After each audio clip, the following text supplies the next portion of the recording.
we get grace too. Let's Yes. let's get back to the author, or I'm sorry, the illustrator discussion. Okay, so and we was talking about, you know, some of the tough topics when that I faced when writing this book. And I don't know if you did you catch it when I read the little insert from the book? No, that part we missed. We'll take it. Yes. Okay, well, it says, and I don't know if y'all can see it, but it says, it reads, "Now, son, I will tell you, this world can be mean. They will be scared of you, son, but no one can stop a king." And so when we did this, the first illustration that he had sent over, it was actually a police officer going up to a young man's car. And I'm like, oh, you know, that might be too much for the audience. My audience is 5 to 13 years old, but it grows with you. But I didn't want to cause any trauma. So I just wanted to make sure that we are giving our kids good advice, letting them know that, you know, everything is not beautiful in the world, but it's as beautiful as you make it, to be cautious, but also not cause trauma. And I felt like with the police officer, I didn't want our children growing up like police are bad. So I didn't want to put that in the book. So it was different challenges that I faced trying to convey my message without making sure that I wasn't causing any trauma. Right. And I mean, trauma is one of those things it's a thin line. Yeah. What doesn't traumatize one may traumatize another. And so that's so right. important to be aware of that. And I appreciate that, honestly. It's really honest, and it's important as a community that we acknowledge the need for these hard and difficult discussions and conversations with our children. And I just want to ask you personally, is storytelling something that you use with your kids to kind of help convey those points and get that understanding? Oh, my kids get tired of my stories. I mean, with every lesson, it's a story. It's not even really a story, it's an experience. You know, I try to let my children know that I didn't make it to be 41 years old because I didn't live or I didn't experience everything. But like I said, they get tired of my stories because we'll be having a discussion or, you know, we'll be having a talk and I'll be like, okay, well, this happened. They'd be like, oh, and I'll be like, oh, well, because I think like the best way to teach too is through experience. So not only, you know, are you coming to me and you saying, well, mom, I'm going through this, or mom, this might be happening. I could tell you, especially if I experienced firsthand how I dealt with it and what the experience looked like. So yes, I am a storyteller in this house. That's a beautiful thing. That's the best way sometimes to hand down a lesson. And it sounds like it's been a familial thing, your mom with you and then you to your children. So it's a beautiful thing. Yeah. So since publishing these books, what are some of the highlights or standout moments? Maybe some of the reviews or somebody just come up and just giving you that, you know, that verbal pat on the back to let you know how that book has impacted or the books have impacted or affected them and their, you know, their discussions with their kids. Well, I've had a few. I think my first was my daughter. The two, and For My Princesses and For My Kings, the illustration is mimicked off my kids. So when my daughter, my 4-year-old, she's 4, my youngest, when she had seen the book cover, she was like, "Oh my God, mom, that's me." So, you know, it just kind of made my day. And because representation does matter. And then I had a vendor event and it was this young boy. He was there and he was there with his parents. And he just kept walking over to my table looking at my books. And then he came back to the table and he took a business card. And the little boy had to be like 9 years old. So then he took a business card. I'm like, oh, okay, I'm just watching him. So then the last time he came and just walking around, just looking at the table, looking at the books. I said, "Do you want a book?" So I gave him a book for free and I signed it. And then when I signed it, he immediately went and sat down and started to read the book. And so that right there let me know, like, I'm putting something out here. And if it touches one kid, I did my job and I got my gratification out of that. But like I said, it's been a few things. And the last one was an adult. And I was at a different vendor event and she came up, she was like, "Oh my God, you're here. I have to call my daughter and let her know that you're here." She's like, "I see you all the time and I've always wanted your books." And I'm like, people really do see you. So that's why I always say that it's important to make sure that you continue. I don't care if you don't get not one like. If you post, people see you. People see you, and it might not be today, it might not be tomorrow, but it may be a week from now. And I've never even seen this lady, heard of the lady, but she knew me and she was so excited. And at that split moment, I felt like a celebrity.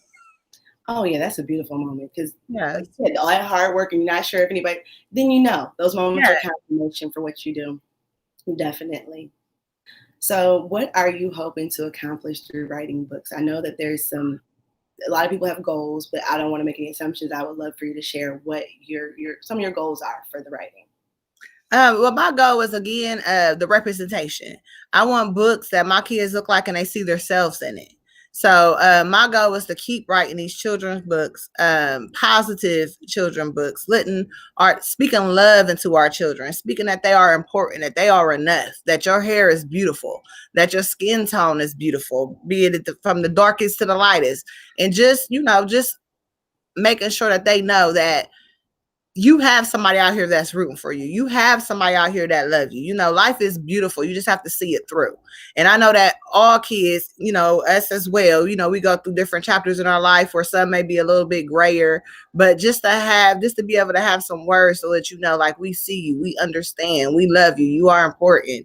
So that's what I want to accomplish. Is I just want these young kings and these young princesses to know that before anything else, y'all was kings and queens. Y'all come from a line, a lineage of kings and queens. Definitely, they need that information. They need those facts. Mm-hmm. So, what are some of your future plans for writing? Will you stick with children's books, or will you write a little something for the adults? What are some of the plans? Well, I have in 2021 next year, I have another children's book coming out, and it's called The ABCs of Life. So that's coming out. I'm looking towards the spring, and then yes, I am writing adult books too.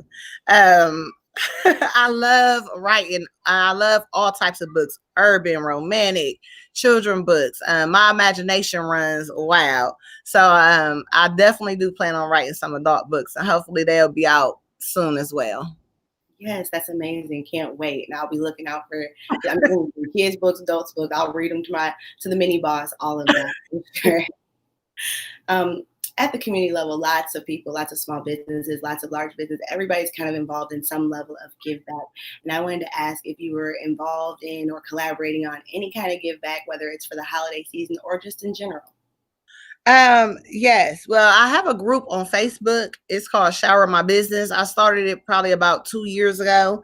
And the point of that group is for African Americans, young Black entrepreneurs to come together and support one another. And then the basis of it is once a month we pick two businesses and we shower those two businesses. So that's something that I've been doing for the past 2 years. I have a nonprofit. It's called Keely and Tarver Dancing Through the Pain, Sickle Cell Awareness. That was born because my brother-in-law, he had a sickle cell and he passed in 2007. And I didn't know anything about sickle cell until I met him. And then to find out that my niece, she's had 2 bone marrow. So that's my inspiration behind that. And it's always giving back into the community. I can't even tell you how many free books that I give away. And because my books is not about, okay, well, let me get rich. No, it's about my message for me to reach every young kid, every young boy, every young girl out there. So I have something going on now to where if you like my page and Latasha Rains, she sponsored it. She's buying the book. She's with Events and Customs Creations.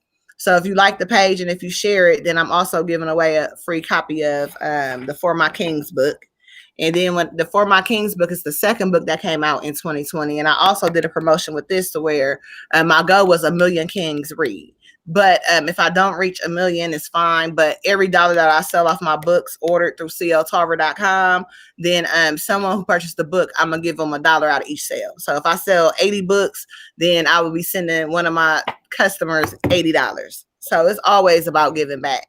I believe heavily that you have to give back into your community. And if you follow my page, there's always something going on, always a giveaway or something. It feels over, and you can see and feel the authenticity of it, because at the end of the day, when you do something and you're willing to do it for free and walk to the end of the earth just to get that message out there, that's compassion. Like, yes, that's at the end of the day. So one more thing, since we are a community of being engaged and being connected and making sure to support each other, what are your social media handles or your website? I did include them in the information, but I want everybody to hear it one time. My social media handles are all Sparkling Brown Eyes: Instagram, Facebook, Twitter. They're all under Sparkling Brown Eyes. My website is cltarver.com. You can also find my books on Amazon. But definitely please follow me on I'm really on Facebook majority of the time. I'm just gonna tell the truth. I'm a little old school, so I'm trying to learn Instagram and Twitter and all that. But it's definitely always something going on. If, like I said, if it's not a give back, I know that when I first started publishing, my books got published. I nominated 3 seniors who I adopted, and so it's always something going on. And you can always reach me on them. My email is authorcltarver@gmail.com. I'm always willing to come out if anyone is having a birthday party or have a child care and read to the children. I'm all for the community. Well, you know what? I think I have a community connection for you. I'll be making a reach out because at the end of the day, I know what the book is about. I've read at least the For My Princesses. I read both, but to my daughter, I've read the For My Princesses. So that's good information, and all the kids could definitely use that. And so definitely want to make some connections there. Yes. Okay, so I just want to thank you very much again for coming on the show. And I want to give you the opportunity. Is there anything else that you would like for the audience to know or for the community to know before we close out? Well, I want to thank you. I know it was someone that was on there earlier and before we went out who said congratulations. So I just want to say thank you to you as well. And yes, I'm pretty much an open book myself. So I just, like I said, I get my gratification. I was speaking to someone the other day and I told him, I said, I'm not financially rich, but inside I'm wealthy. Because I know that what I'm doing that is getting passed on, and I'm reaching out to these children, and I'm reaching out to adults. I've had adults who read my book and was like, okay, well, I bought the book to give to my niece, but I decided to keep it for myself. So definitely follow me on my handles, Sparkling Brown Eyes. If you want me to come and do a guest appearance, email me in any way that I can help. And I appreciate you. I thank you for doing the most media, for reaching out to me. Oh my goodness, your energy is beautiful. And I remember meeting you at one of the events, and I was just like, okay, this sister is rocking. Before you even told me anything about yourself, you have a glow and you have an aura. You are beautiful. I love everything about you. Keep doing what you're doing. We see you. Thank you so much. I appreciate you. I really do. Thank you to everyone who tuned in. Y'all have a happy Monday, and we'll see you on the next one.